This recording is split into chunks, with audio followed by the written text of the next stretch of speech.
So hello everyone and welcome to Math Zone and this video is part 2 of quadratic equation. So अगर आपने part 1 नहीं देखा है तो उसका जो लिंक है आपको डिस्क्रिप्शन बॉक्स और जो आई बटन है वहाँ पे मिल जाएगा, सो आप वहाँ से जाके जो वीडियो है उसे देख सकते हैं। सो इस वीडियो में हम पढ़ने वाले हैं कि किस तरह से हम एक क्वाड्रेटिक इक्वेशन को सॉल्व कर सकते हैं। मैं आपको जल्दी से एक ओवरव्यू दे देता हूँ कि हम इस वीडियो में कौन कौन से टॉपिक्स को कवर करेंगे।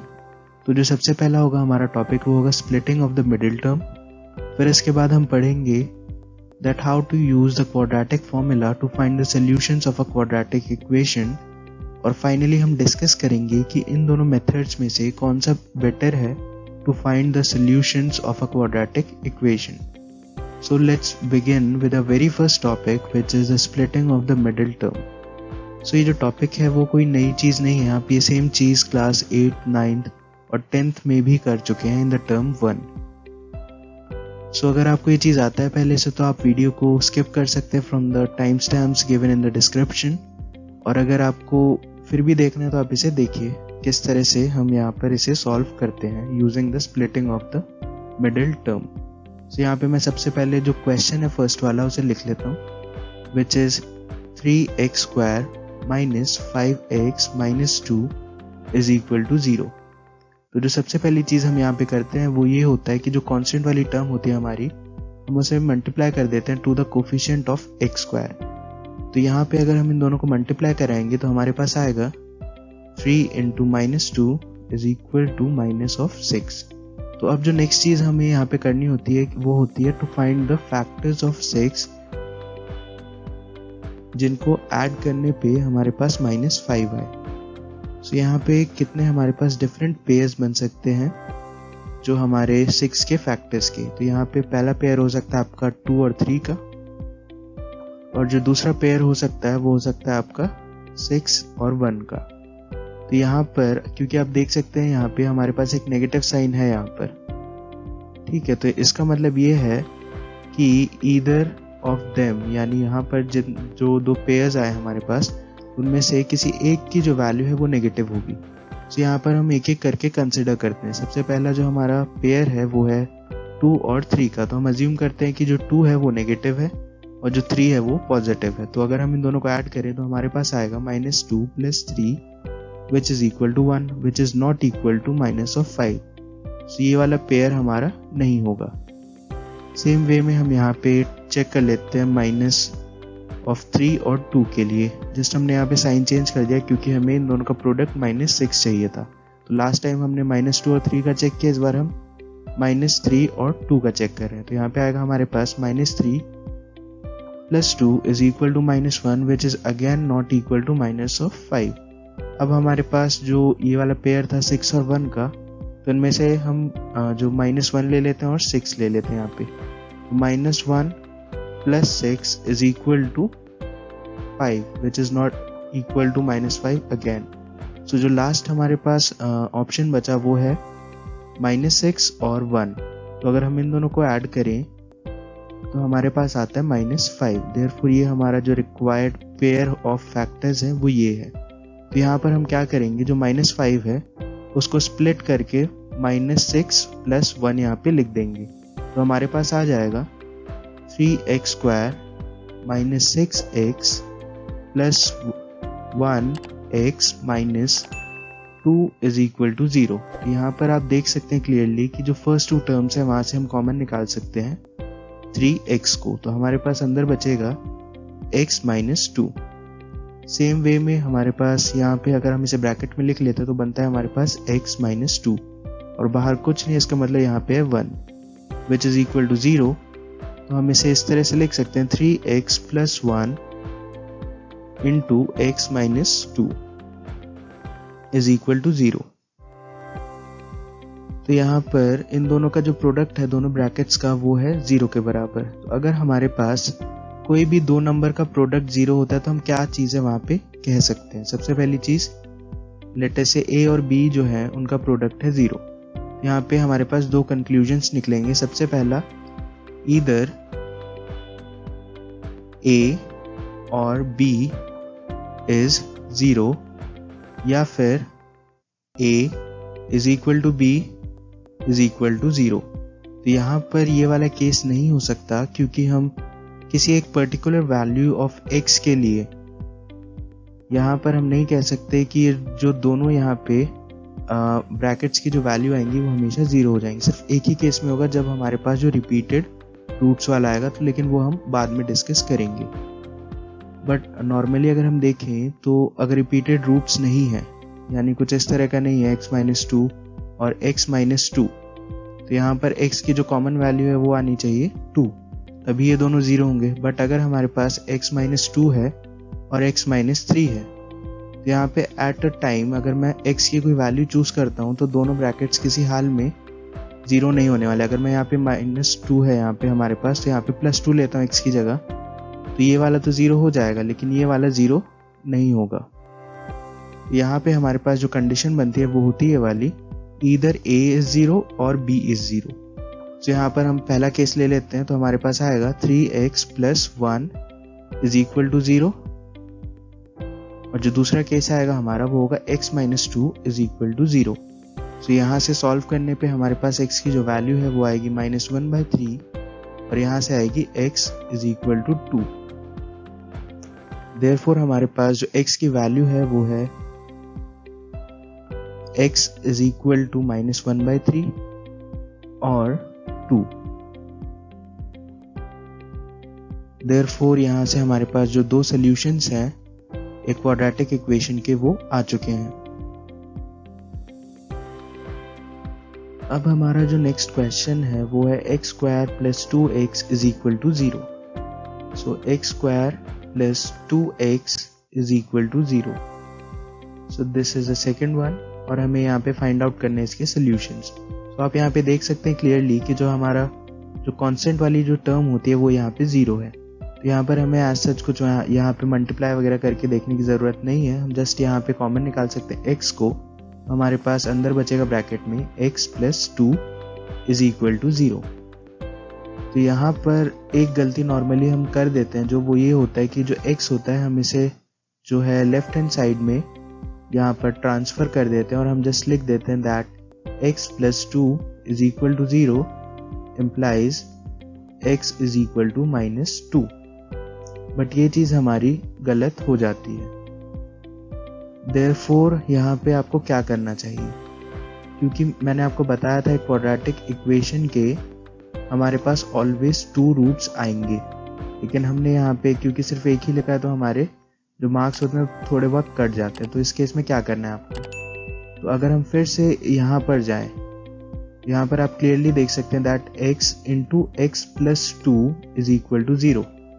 तो इसका मतलब क्या है, या तो ये वाली टर्म जो है वो 0 हो जाएगी, या तो ये वाला जो ब्रैकेट है वो 0 हो जाएगा। अगर ये वाला जो x है वो 0 होता है तो क्या होगा, तो normally just x is equal to 0 ही आएगा हमारे पास, और जो दूसरा आएगा वो आएगा x + 2 is equal to 0। Therefore जो x है दैट इज इक्वल टू -2।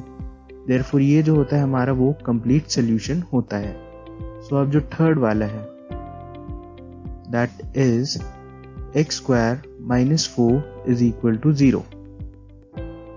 तो हम जस्ट इसे यहाँ पे थोड़ा एक्सपैंड करके लिख देते हैं, क्योंकि ये हमारी आइडेंटिटी है x² - 2 का square is equal to 0।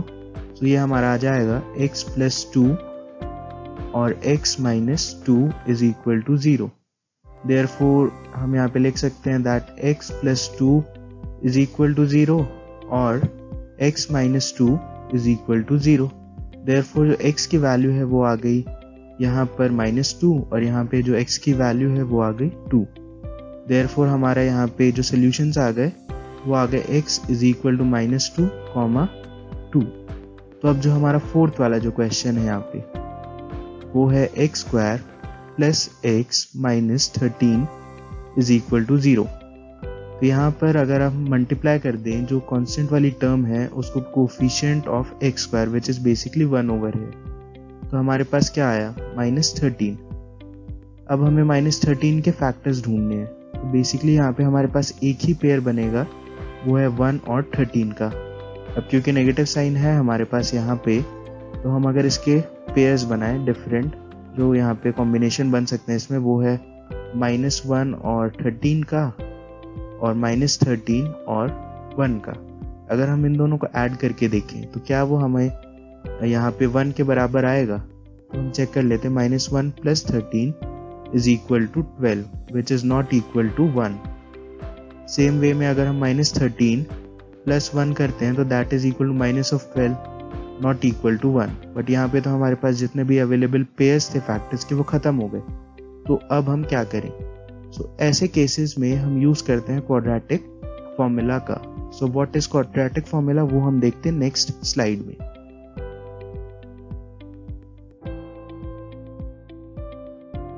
This formula x is equal to -b + (b² - 4ac divided by 2a है जो वो हमारा क्वाड्रेटिक फॉर्मूला कहलाता है। तो बेसिकली यहाँ पे a, b और c क्या है? तो मैंने आपको बताया था that ax² + bx + c is equal to 0 is the standard form of a quadratic equation in one variable। So यहीं से हमारे पास जो a, b और जो c है उसकी वैल्यू आती है। तो हम इन तीनों वैल्यूज को यहाँ पे पुट कर देते हैं इस इक्वेशन में और हमारे पास जो x की वैल्यू है वो आ जाती है। अब जो नेक्स्ट चीज यहाँ पे है वो है ये प्लस माइनस का साइन। ये प्लस माइनस साइन का मतलब क्या है? बेसिकली मैंने आपको बताया था कि जो भी हमारे पास क्वाड्रेटिक इक्वेशन होगा वहां पर हमारे पास दो सॉल्यूशंस आएंगे। तो ये हमने जस्ट यहाँ पे जो इक्वेशन है वाली x is equal to -b + (√b² - 4ac divided by 2) ये हमने एक जनरलाइज्ड यहाँ पे इक्वेशन लिख दी है। बस हम यहाँ पे जब सॉल्यूशंस फाइंड आउट करेंगे तो एक बार यहाँ पे जो साइन है एक बार प्लस यूज करेंगे और दूसरा जब दोबारा हम x की वैल्यू फाइंड आउट करेंगे तो वहां पर हम यूज करेंगे नेगेटिव का। अब हम इसे यूज करके देख लेते हैं किस तरह से हम इसकी मदद से जो क्वाड्रेटिक इक्वेशन होता है उसे सॉल्व कर सकते हैं। तो हम यहाँ पे a, b और c की वैल्यू लिख लेते हैं from the standard quadratic equation का जो फॉर्म होता है उसमें से। तो यहाँ पे अगर हम इसे कंपेयर करें ax² + bx + c से तो हमारे पास जो a की वैल्यू है वो आ जाएगी 1, b की जो वैल्यू है वो आ जाएगी 1 और जो c है उसकी वैल्यू आ जाएगी -13। तो जस्ट हम इस फॉर्मूला को यहाँ पे पुट कर देते तो हमारे पास आएगा x is equal to minus of b which is equal to 1 plus minus square root of b square which is again equal to 1 का square minus 4 ac, so a is 1 and c is -13 divided by 2a, 2 into 1। so इसको solve करने पे हमारे पास आएगा -1 plus minus square root of 1 plus 52 divided by 2 which is equal to -1 plus minus square root of 53 divided by 2। तो अब यहाँ पे जो हमारे पास ये वाला जो फॉर्म आ गया उसको हम स्प्लिट करके लिख लेते हैं दो में। तो लेटेस्ट से जो हमारा पहला सोल्यूशन या जो रूट है वो है alpha which is equal to -1 plus square root of 53 divided by 2 और यहाँ पे जो बीटा है वो आ जाएगा हमारा -1 minus square root of 53 divided by 2। यहाँ पे एक और चीज कंफर्म हो गई दैट कि जो हमारे इररेशनल रूट्स होते हैं वो कॉन्जुगेट पेयर्स में एग्जिस्ट करते हैं, क्योंकि यहाँ पे ये वाला जो है वो एक कॉन्जुगेट है इस वाले एक्सप्रेशन का। यहाँ पे एक और चीज हमें फुल केस जो पता लग गया क्वाड्रेटिक फॉर्मूला का वो ये है कि हम इसकी मदद से बहुत ही इजीली जो इररेशनल सॉल्यूशंस या फिर इररेशनल रूट्स होते हैं क्वाड्रेटिक इक्वेशन के वो फाइंड आउट कर सकते हैं। अदरवाइज अगर आप उसे स्प्लिटिंग ऑफ मिडिल टर्म से करेंगे तो आपको कोई आइडिया नहीं लगेगा कि आपको वहाँ पे कौन कौन से फैक्टर्स को चूज करना है, जैसे कि हमारे साथ इस वाले केस में हुआ। तो अब हम इससे रिलेटेड कुछ और यहाँ पे क्वेश्चंस देख लेते हैं। हमारा जो नेक्स्ट क्वेश्चन है वो है x² - x - 1 is equal to 4। मैं इसे यहाँ पे नीचे लिख लेता हूँ। तो हमारे पास है x² - x - 1 is equal to 0। तो यहाँ पे a, b और c की वैल्यू क्या होगी जब हम इसे स्टैंडर्ड जो इक्वेशन होती है हमारी क्वाड्रेटिक वाली उससे कंपेयर करेंगे। तो a की वैल्यू आ जाएगी आपकी 1, b will be equal to -1 and c will be equal to -1। तो यहाँ पे जस्ट हम ये जो फॉर्मूला है हमारे पास उसमें हम यहाँ पे पुट कर देंगे। तो हमारे पास आएगा x is equal to -b which is equal to minus of minus 1 plus minus square root of b square, which is minus 1 का square minus 4 ac, a is 1 and c is minus 1 divided by 2a, तो a हमारा यहाँ पे 1। Therefore ये हमारा solve करने पे आएगा 1 plus minus square root of 1 plus 4 divided by 2, that will be equal to 1 plus minus square root of 5 divided by 2।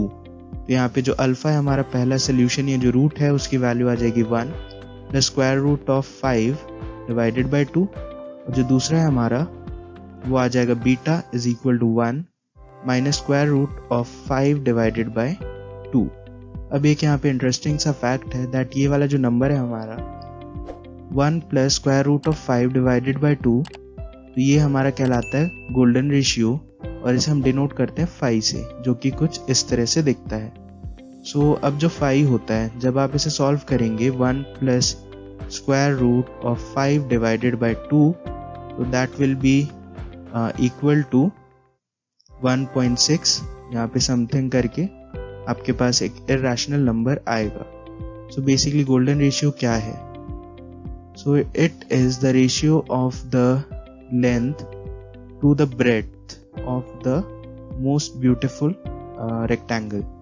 So जो भी हमारा जो most beautiful rectangle होता है, तो अगर हम उसकी जो लेंथ है उसको डिवाइड कर दें उसके ब्रेड्थ के साथ, तो हमें ये वाली जो रेशियो है दैट इज 5 वो मिलेगा, which is equal to 1.6 something. So आप चाहें तो इस चीज़ के बारे में इंटरनेट पे और ज़्यादा सर्च कर सकते हैं। सो अब जो सेकेंड क्वेश्चन है वो आप खुद से ट्राई करके देखिएगा, और अगर आपसे नहीं होता तो आप मुझे कमेंट सेक्शन में बता सकते हैं।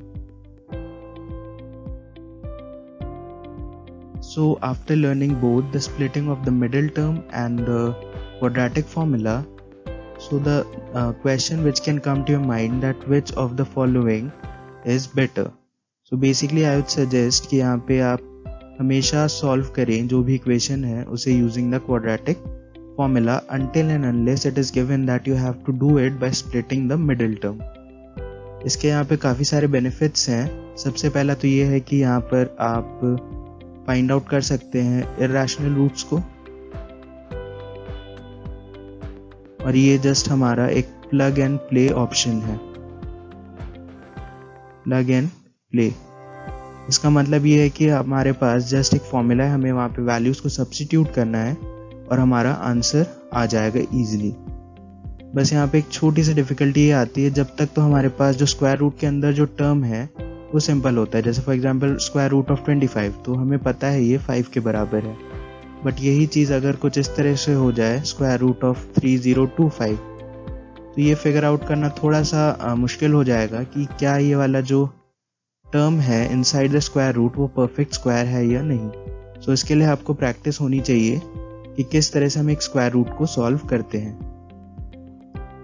और एक और चीज़, अगर हमारे पास कोई बहुत ही सिंपल सा सोल्यूशन मतलब सिंपल सा इक्वेशन है तो आप प्रेफर कीजिए सिंपल से इन द सेंस कि आपको देख के पता लग गया कि इसे हम फैक्टराइजेशन से कर सकते हैं, यानी by splitting the middle term से हम कर सकते हैं, तभी आप यहाँ पे स्प्लिटिंग मिडिल टर्म का यूज़ करें। क्योंकि अगर आपके पास एक थोड़ा सा जो प्रोडक्ट है कांस्टेंट और जो कोफिशिएंट ऑफ एक्स स्क्वायर, अगर वो काफ़ी एक बड़ा नंबर जनरेट कर रहा है, जैसे कि फॉर एग्जांपल यहाँ पे लेट अस से 256, तो यहाँ पर जब आप इसके फैक्टर्स के जो पेयर है बनाने जाएंगे तो आपके पास बहुत सारे जो है पेयर्स बनेंगे, तो वहाँ पे बहुत सारा डिफिकल्ट हो जाता है कि हम कौन से पेयर को चूज़ करें जिससे हमारे पास जो डिजायर्ड सम आए। सो आई विल हाईली सजेस्ट कि आप यहाँ पे क्वाड्रेटिक फॉर्मूला का ही ज़्यादा से ज़्यादा यूज़ करें। So apart from splitting the middle term and quadratic formula and completing square which is basically removed from your syllabus, हमारे पास एक और मेथड होता है जो इन दोनों से काफ़ी ज़्यादा सिंपल है, जहाँ पर आपको कोई फॉर्मूला भी याद नहीं रखना और ना ही आपको कोई गेस वर्क करना है टू फाइंड द फैक्टर्स वगैरह। तो अगर आप चाहते हैं कि वो मेथड मैं डिस्कस करूँ नेक्स्ट वीडियो में या फिर अलग से एक वीडियो बना के, तो आप मुझे कमेंट सेक्शन में बता सकते हैं। सो इस वीडियो के लिए इतना ही, मैं मिलूँगा आपको नेक्स्ट वीडियो में। Till then stay healthy and stay safe.